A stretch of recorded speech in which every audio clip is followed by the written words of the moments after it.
you, Devin, are a Mm, consumer.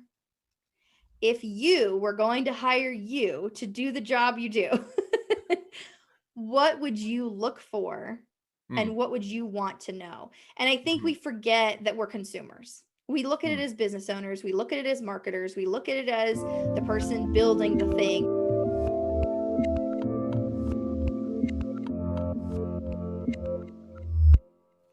Hey everyone, this is Devin Miller here with another episode of The Inventive Journey. I'm your host, Devin Miller, the serial entrepreneur that's grown several startups into 7 and 8 figure businesses, as well as the founder and CEO of Miller IP Law, where we help startups and small businesses with their patents and trademarks. And if you ever need help with yours, just go to strategymeeting.com. We're always here to help.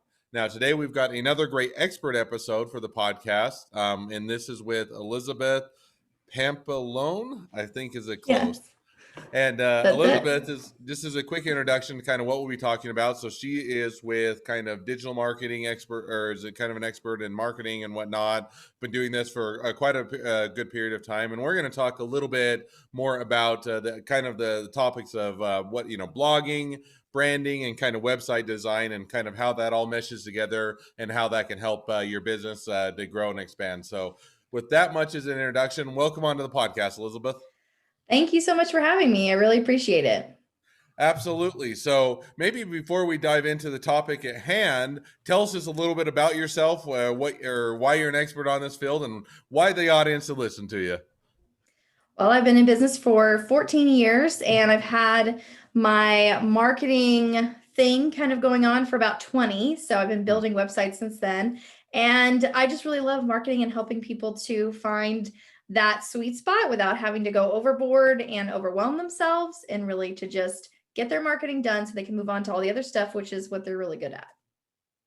Awesome. Well, I definitely think that that's a good pedigree and a good amount of experience behind you. So, kind of with that, let's just go ahead and dive into some of the expertise at hand, so to speak. So, maybe the first topic we'll talk a little bit about is blogging. And so, blogging is as opposed to some of the more recent ones, has been around for a reasonable amount of period of time. You can reach back, I think, almost probably 20 years or into the early 2000s at least, to people at least started blogs in some form or fashion.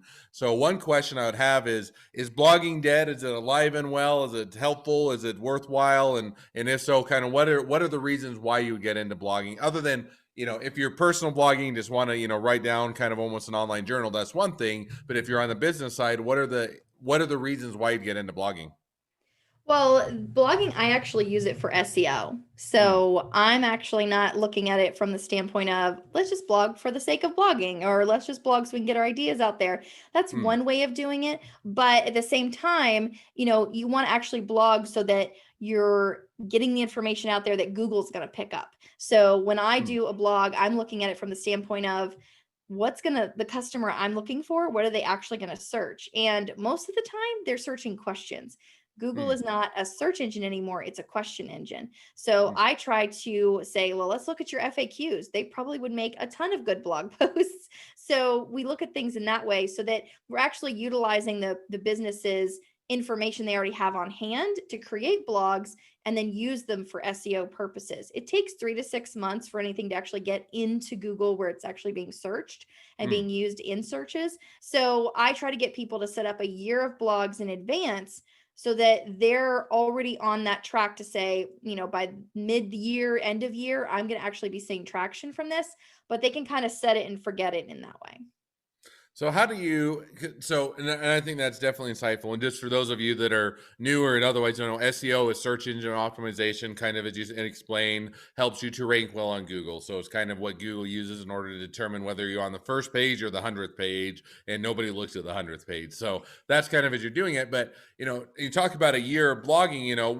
A couple, commit or feedback or things that startups or small businesses have.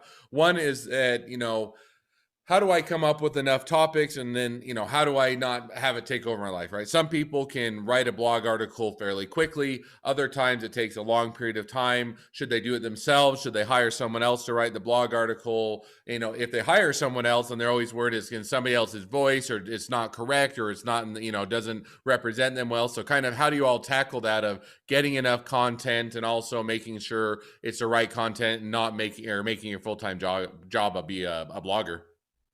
Well, I actually do something called a blogging power day, and it's part of my 5-day system. Mm, Absolute Marketing is a system itself. It's not just the name of the company. mm, And it is 5 days. So, first day is branding, then a day on website where we build a website from scratch in one day. We create 12 months of social media posts in a day and 12 months of blog posts in a day. And then day 5 is email marketing, where we do 12 months of email marketing campaigns in a day. But the blogging day is day 4. So, it's kind of towards the end there, but what we actually do is we sit down, we brainstorm 12 to 24 titles, and mm, then we take 10 to 15 minutes to create each blog post. These do not need to be, novels. If you think you need to write more than a page, like a Word document page, then you probably have two blog posts or two articles that you can post. So I really try to get people to keep them short, sweet, to the point. Maybe it's an opening paragraph, an ending paragraph, and 3 bullet paragraphs. So, mm, or 5 bullet paragraphs. You're really trying to make sure that there's a ton of stuff in your head that about your business, your industry, about your clients, the way they think, what they're looking for, how they react to certain things, what's going to grab their attention.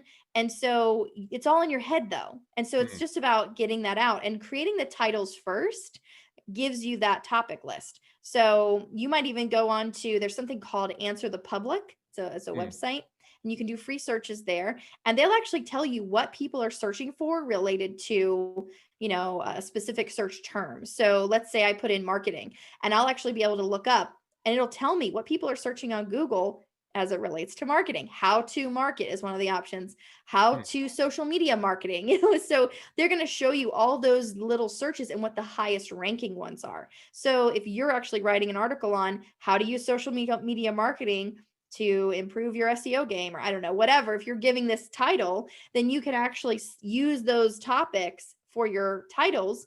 Then once you mm, create the titles, it's easy to go, yeah, that's a title, a topic that I know about. And you don't want to create titles for things that you don't really know about, that you have to research. You want to create titles for things that you already know about, so that when you actually sit down for the 10 or 15 minutes to write something, it's really easy. And it's like a sentence on this, 2 sentences on that, three mm. sentences here, and then you're done. I usually tell people 9 sentences, 10 minutes is pretty much like the shortest blog post you can write. Hmm. So now on that, because I think that's a good insight. You get some people that can sit down and in 10 minutes write that type of an article. You get others that are think about every word or want to go back and edit it, or they want to, they get nervous or they haven't done it before, any number of things. So is it beneficial? Do you always recommend people write them themselves? I know that there are services that you write them for you, or you hire someone else, or you have a, independent or a ghostwriter, or those type of things. Are those a reasonable option? Do you recommend, not recommend, or kind of a little bit of thought on that? So my husband is actually a ghostwriter, and he does copywriting for Mm, clients, and he's actually written several of my clients' blog posts as a ghostwriter. And that is something where, as long as the ghostwriter or the person who's doing them for you can actually write in your voice, and sometimes they can and sometimes they can't. When my husband does his work, he'll interview the person first, listen to how they talk, listen to the words that they use, and then mm, he can write in their voice just from that interview. It's a skill he has, it's a talent he has. But what I found is that when people write for me, and my husband has written for me before as well, but when I've had other people write for me for my blog posts, because I can tell you about 90% of mine are ghost written, and mm, nobody really knows that, but they are. And what I did was, I was actually searching for someone to write my posts, and I went on a forum. I said, "This is what I'm looking for. This is what I'm going to pay." And I had like 10 people respond. And I mm, said, "I want to see a sample of your work in this type of area." They had mostly done, sales, marketing type stuff before. And so I got samples of each of their work. And I found someone who already naturally spoke the way that I did, who Mm, naturally had that tendency to mm, speak and use words that I would use because I could see it in their writing. I write very conversationally when I do it. I'm very much like, "Hey, what do you think about this? Cool, right?" Like I say things like that in my blog posts. And so mm. when I found somebody that actually wrote like that and I could see all the samples, only one person out of the 10 actually did that. And so I was like, this is the person for me. And it wasn't a stretch because that was the way that that person already was writing. No, and I think that that's a good idea. So, one is to find someone that naturally already writes in your voice, and then two, they should also have that tendency to be able to pick up, get used to your writing style, understand the way you do it, and then be able to mirror that. So, now one question is back to maybe the original question is do you is there if you're trying to decide whether to ghostwrite it yourself or whether to have somebody or write it yourself or have someone ghostwrite it for you, how do you kind of make that determination? Or is there a right or wrong, or is it financially driven, or kind of is there a good way to figure that out or a bad way? I usually go with the financial piece because if you have time to do this, which if you Mm, have a day, you can do it. I find that a lot of people think that, like you said, they worry about every word and they're worried about every sentence and is it perfect? And really, this is not about perfection. This is about getting out information so that your mm, clients are educated. And if someone was telling you that you had to have a blog post written by tomorrow, you would figure out a way to do it if it was a good opportunity, if it was going to help bring you sales, if it was going to give you an audience to speak to. You'd be like, yes, I will sit down right now, tonight, whatever, and I will make this happen. Even if I don't have any time, I will find the time and make it happen. And I think that's what we lose when we have our marketing all like spread out through the whole month. And well, I've got till the end of the month to do that, or I can do mm, those posts next week, or, and we keep pushing, pushing, pushing it. And blogging is definitely one of those things that gets pushed to the very back of the list because it's not necessary, right? It's not necessary that mm, we tell someone in a blog post, hey, this event's coming up, you need to register. That's an email, and that usually gets sent. But the blog posts get kind of pushed to the back. But what mm, I've found is that with blogging, with podcasting, they're very similar to me. One's like the written form, one's the verbal form. When you're able to do something like that on a regular basis and work ahead of yourself, mm, then you can actually use that as your daily, weekly, monthly marketing strategy because you're not sitting there every day creating a blog post or every week creating a blog post. You can sit down for one entire day and create an entire year's worth because you should be able to move forward with them. You should say, this is what I know on the subject. I've written it as best as I can to the best of my ability at this time, and you can push the information out. When you're talking about the law or medical or something like that, it requires more research. It requires you to do more. mm, However, most people in those fields, like yourself, I've worked with a lot of doctors in the past that do primary care. mm, They know it in their mind already. They might have to look up a fact or two or a statute or three. Like they might have to just reference to say, oh yeah, that was 5.32, not 5.34. That's such minor things, but a lot of it is in your head already. And the fact that everything is in your head in most cases is how to explain it then. You're not trying to sit there think about how do I say this to other lawyers so that they'll think that I'm amazing and I know all the fancy stuff. You're thinking, how do I say this to regular people who have no idea what I'm talking about? And when we're able to stream of conscious speak and say, this is what you need to know, here are the facts, and here's what you do with those facts. mm. That's it. So I even encourage people if they're not, wanting to write and it's hard for them to like look at a blank page and type things in, either write it by hand or you can use your voice recorder. And this is why I recommend podcasting to some people. Use your voice recorder, record yourself and either make it a podcast because that's the way I kind of write in my head, right? Or you can actually get something like Descript to actually transcribe all your words. You can look over that document, tweak a few things, make a few adjustments, take out a sentence or two that was a little rambly, and there you have a blog post. So there's lots of different ways to get this content from your head onto paper, so to speak. But you can do this in one day for the entire year and get it done quickly. No, I think that's a great idea. Because oftentimes, to your point, it's one of those that kind of always gets pushed back to the back burner. Or always you're going to get to it, you never ever quite get to it because you always have something more urgent that pops up. And so, kind of having that, I'll just take one day, I'll write several. It sounds like kind of you're looking at almost kind of once a month if you're doing, or is that kind of the Once a maybe the year. oh no, sorry. once you do it once a year, you have Yes. an article once a month that you Yes. release. Is that about right? Correct. One or two, depending. You could do 12 to 24. You could do one every 3 weeks. It just depends. But yeah, you about once a month is good. And most people don't need more than that. A lot of people try to do every week and it's too much. And it's about thinking in terms of my lifestyle. If it's Mm, my lifestyle and I'm a writer and I love to write and that's my goal and that's my thing and I love it. If I put that time in my calendar every week, yeah, I could get it done.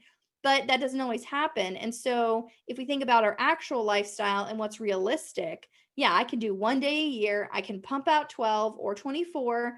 And if I have anything that comes to mind in the rest of the year, I'm not prohibited from putting more out there, right? The more the merrier when it comes to marketing. So, I always say if you just put out that 12 or that 24 and get it from your head into paper, mm. then you can always add more later. You can always go, oh, I'm going to write two every month also, but have that underlying thing because things always happen, life happens, and we always get, that stuff gets lost in the shuffle. No, I think that that is all certainly very valuable insight. And so maybe switching gears just a little bit, because I think it kind of dovetails into that, the blogging aspect. But, now if you're to go to kind of branding, and I'll do it online branding, or kind of maybe rephrase that as website design, if you're now looking kind of so blogging is kind of one aspect of the website, or one aspect of SEO, is one aspect of the website. Now, if you're looking at kind of just holistically the platform that you use for your blogging, which is oftentimes for business, they'll put it on their website. They'll have one of the Yes. tabs, maybe on the homepage. They'll also have an area where you can start to check out the blog. But what are some of the things as they're looking at designing their and I know that's a much larger topic than we can go over right now, but is a little bit of snippet. What are some of the things they should be thinking about as they get into website design and branding, and kind of creating that, not just blogging and answering questions, but kind of that whole look and feel? So the brand is the most important. And if you're doing any kind of marketing, social media, blogging, anything, you need to have the brand first. If you don't have the brand first, you're going to start seeing that you get stuck on things, that things don't look right, that you're not cohesive in your message. So you have to start with the brand. And that does include creating that color scheme that's going to be the one you use every single time. You're not going to use 10 different blues, 10 different greens. It's going Mm, to be a green, a blue, a gray, a cream, like whatever your colors are, you're going to pick them and you're going to stick to them. And they have little number codes, so you mm, have to use the same number code every single time. I recommend like putting them in a little notepad somewhere, like on your computer or on your desk, or even keeping them memorizing them. I've memorized a couple of mine that I use a lot, and mm. so that makes it so that you always can use the same color and be consistent. That's super important for anything you do with marketing. And then the message too. If you don't know what your message is, who you are, what you do, and what you're sharing, who you are, what you do, what you're sharing, and who you're sharing it with, right? Because you actually have an audience. If you don't know those things about your company, that's your message. And if you can't carry that same message around with you all the time and only say that, I had someone speak to me the other day and they said, well, can you do these things and can you do that? And I said, yeah, I could, but I'm not going to. I'm not Mm. going to go into that field. I'm not going to delve into that side of technology or marketing. This is what we do and we stick to it. And I've turned people away because of that, but it's important to turn people away because if you have that message, my message is mostly women in business. I work with some men too. They like my stuff too. But mostly women in business, 3 to 5 years in business because they're at that point where they need a professional and they want some extra help. They've DIY'd up to that point, and that they are sick of getting the marketing runaround from other companies, gurus that tell them things that overwhelm them, and just being frustrated with all of it. So that's my market, that's my message. And if I keep saying that over and over, I mean, I've done over 100 podcasts and I probably sound like a broken record if you listen to all of them Mm. because I say the same thing a lot. So when you have that brand and you can solidify that brand, it makes everything so much easier. And with the website, yeah, that's where your blog will live and that's where, your content will live. And I think it's a good landing place. When you have someone come to your social media, they get funneled over to your website, they get funneled over to your blog, or they get an email, they should be funneled to your website. It's a landing place. It's got to have all the info on it. And the other places are more just little anchors that pull people in, right?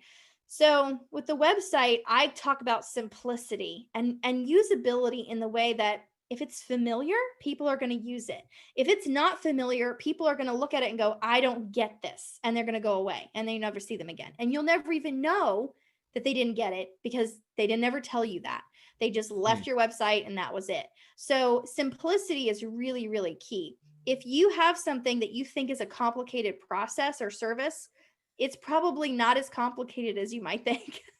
Now, I like that simplicity is a key, and that was gonna be one of my questions, kind of to follow up on the conversation is, you know, I whether or not I'm a good website designer, and I dabbled in it, and I also now have some marketing people on the team that have now taken it over. They've done it X or 10 times better or whatever times better than I did, and that was where I was really first introduced, kind of as you talked about, kind of the color scheme, consistent colors. Not that I didn't have that when I originally did our website, but it wasn't as consistent, it wasn't as well defined. And so I think that on that note, I love to go and make fun of a lot of law firm websites in the sense that most of them I think are terrible. And I just think that it's kind of just a side hobby just for fun. But, a lot of them I think, they look pretty and they have zero functionality, provide zero information. They have no way to convert. And so, as you're looking to design a website, you talked a little bit about simplicity. The temptation is to put as much information on your website, put a ton of text, make it, make sure that they get all their questions answered. And, is that I don't think it is, but I'll let you answer. Maybe it's that we have a different opinion. Is that a good way to do it? Or should you keep a simpler website, keep it cleaner, do more pictures or text, or kind of what is that balance between providing as much information as you can to convince them and convert them over while also not overwhelming them? Well, there's always one answer to that question, and no one is talking about it right now. So I'll be probably the first person to say it like this. The answer is you, Devin, are a Mm, consumer.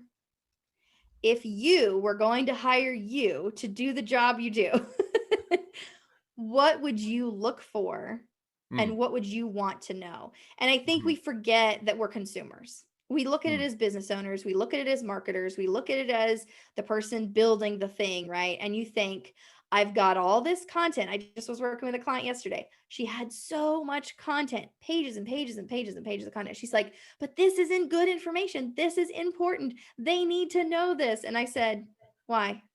She just looked at me like, what are you mad? Of course they need to know this. And I said, you've already told me that in these 5 sentences. So why do mm, I need a 5 page document or 5 pages of text in a website, which is just scrolling, scrolling, scrolling, to tell me the same thing that these 5 sentences have simply told me? And her whole thing was people needed to talk to her before they could actually buy the product because it is like my product. You have to talk to me before mm. we start because it's a custom thing. It's like, let's talk about how it works for you, if it works for you. And she just started looking at it. She was like, oh my gosh. And I said, if you were the consumer and you were here to buy your own product, would these 5 sentences tell you enough so that you could say, that sounds pretty cool. I think this is enough. And maybe there was a couple pictures or there was a couple graphics and maybe it's just agreed with you as a consumer saying, are you sick of this? Are you tired of that? Have you been through this? Well, guess what? We're here to fix all that. Oh, of course. Now I'm ready to have a call with you. Like, let's do it. And so then you're open to that idea of that sales call. And all of us can be honest. If we get on that sales call with someone, even if we're the worst marketers in the world, if we can get someone to call us, we're done. That's it. They're sold. We're done. We've got them. Mm. We've already sold them. Right. So I just told her that and she was looking at it going, oh my gosh. And I said, keep that 5 pages of text though. That is going to be important for that person you do talk to who's like, I don't know. I don't have all the info. I'm not ready. Guess what? I got this 5 page white paper for you. I know you need to see the nitty gritty details. I'm going to email it to you. No problem. And they're going to be like, wow, they knew exactly what I needed. They gave me the information I needed. And that 5 pages comes in handy later. Not everybody needs that for their website or their company, but she had it already. And so she actually could use it for a purpose. So that's kind of Yeah, where and I and look at and I like it. that, one of the things I look at is, first of all, it needs to be easy to navigate because, too often you get so much information and you have a lot of good information. And some people, it's good for SEO. As you mentioned, you have a blog article every month or a couple every month, and you got to house that somewhere, but you need to make it easy so that they can, if they want to get to that information, they can navigate to it easy. If it's Right. the people are just looking for a simple or an easy answer, they're not going to, because a lot of people don't spend a ton of time.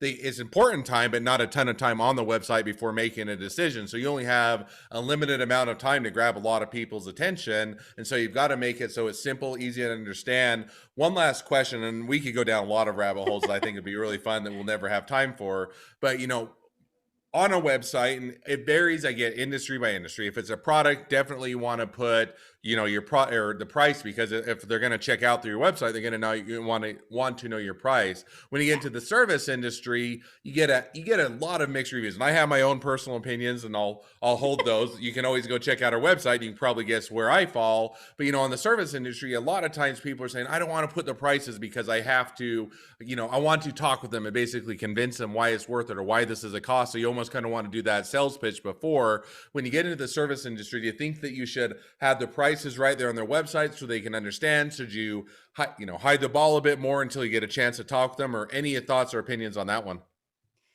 Yes, I do have an opinion on that. I actually have my website prices. They're right there. The Mm, prices are right there. I have multiple different options when it comes to that. We only sell one thing. We sell the 5-day system. You can buy 5 days, you can buy 3 days, you can buy one day. But we do it done for you, done with you, or we can coach you on it. Still the 5-day system, still the same 5 pieces, but there's different ways of accessing that information, right? So that's where my thing comes into my confusion, that I've always struggled with this. And this is just like the age old question of how much do you put on it? Where do you put all the info and all that stuff? And so I use struggle with it myself, because when you're the person doing it for yourself, it's so much harder. I can look at someone else's and go, yep, this is the way to do it. No problem. But when I mm. look at my own, it's much harder, right? Because when we look at our own stuff, we just get all flustered and confused and go, well, maybe this is right. Maybe that's right. But as far as pricing for other people, for this company that I worked with yesterday, for example, they have a SaaS product that includes training. And that is huge because that's not usually included with SaaS products. Mm, And so their pricing is going to be much higher than if you were to just buy the SaaS product and just use the product.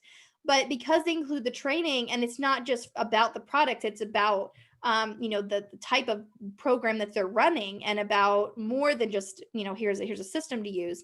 mm. It's going to actually train people on how to do their jobs better. And so, of course, it's going to be more, but larger companies and mid-sized companies are going to go, that's what I need. I don't want to hire a person in-house. I want these people to train my people, to show them the products, and then we use their products because it makes more sense. Mm, So then I want to say, let's have that conversation.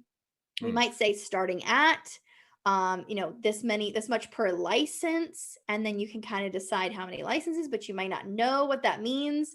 Do I need 5? Do I need 3? Do I need 7? Do I mm. need 55? And so then I would say, like, we do it price per license or something like that, and we would just have that call, because you're going to have that conversation of all those nitty gritty questions come out, and you can actually answer those questions and then say, okay, well, for you need 50 licenses. We're going to throw in an extra 5 because we want you to grow your team, or whatever. Like, there's things that you can do with that. And I think so, those kind of ones, I try not to put the price on when you really have to have those conversations. With mine, I want people to know it's a service.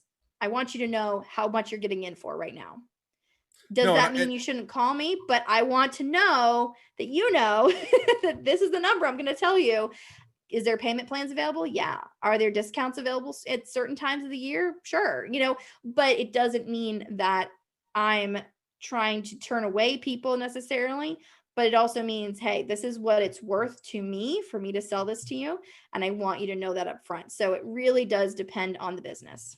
No, but I'm and in that's where I'm at. One of the frustrations in the legal industry, especially in the legal industry, is everybody tries to I would say most websites, not all, because there are a few. Most of them, you go, you have no idea how much they're going to charge, and they're going to say, well, we're on an hourly rate and everything. It depends. And I think that, first of all, that's a little bit of a cop out. A lot of legal services, you can, at least for a good amount of them, offer flat fees or otherwise give them a price range as to what they're looking at. And you don't, and it may go over, and you get attorneys, especially, that are so nervous that if I tell them one price or put it on the website, they're going to stick to it. And then if they want me to do more, then I get into all of that I think is dealt with. But I think the biggest frustration for when I go on a website is like, I don't know how much this is going to cost. I don't know if they're super Exactly. expensive. And then not only that, then when you get on the call, you can spend a whole bunch of time on a call selling them all, and they usually wait till the end, and then they'll tell you the price, and then they'll say, oh, I can't afford that. And now you've Right. wasted a whole bunch of your time on a call with them. I don't know, wasted, but you haven't. They're not going to convert over to a client, Right. and so in that sense, it's wasted. And if you just told them that up front, or they could see, then they can a bit understand if you're even within their realm, within what they can afford and within their budget, and it makes it a lot easier process, a lot less frustration. I think a lot more a lot more beneficial. And I think that that's where everybody's moving, is they want everything. Even services tend to be starting to become a commodity. Everybody wants to know what it is. They want it to be a flat fee. They don't want it to be hourly. They don't want it to be an open check. They want to understand what they're committing. So I'm right there with you. And but I figured I would hold my opinions and see what you said first. Well, and Well, like the we company from yesterday too, like they they don't put those prices on there, but their messaging, their branding is going to those people that they know can afford the price they're going to mm, say. And they don't necessarily need to know the price because of the positions they're in and the need they have for this product, this service. mm. So there isn't really a discussion of, it's kind of almost whatever it costs we'll buy, because they know they're always going to be within that price range, and that's why they don't do that. So there's that one little caveat of, if you can go to that high ticket person and be like, guess what, you don't know that it's $10,000, but you know that you could afford $10,000 because you're speaking to that market already. It's when you get into that mid-range size to lower end side, like where I'm at, and just the small businesses and the entrepreneurs and people like that, that's when you have to say, guess what? This is the price. We are upfront with each other. But when you get into that higher tiered stuff, you can get away with the no pricing, and it's not really as big a deal. No, I think that's great advice. So, well, we're running short on time, and there's always so many things that I wish we could dive into. I always find when it's a fun topic, and there's never enough time to dive into them. So, with that, if people want to reach out to you, they want to find out more, they want to be a client, a customer, they want to be an employee, they want to be an investor, they want to be your next best friend, any or all of the above. What's the best way to reach out to you, connect up with you, and find out more? You can go to getabsolutemarketing.com. We have a free membership with tons of resources. And also, you can get my pro toolkit there, all my ebooks, and all that kind of stuff. Getabsolutemarketing.com.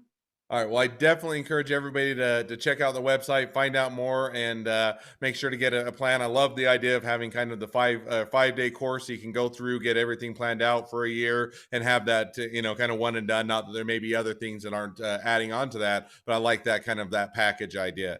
Well, if you or as we wrap up, if you're a listener and you have your own journey to tell, or you're an expert in a field that would be great, you'd love to share, feel free to go to inventiveguest.com and apply to be on our podcast.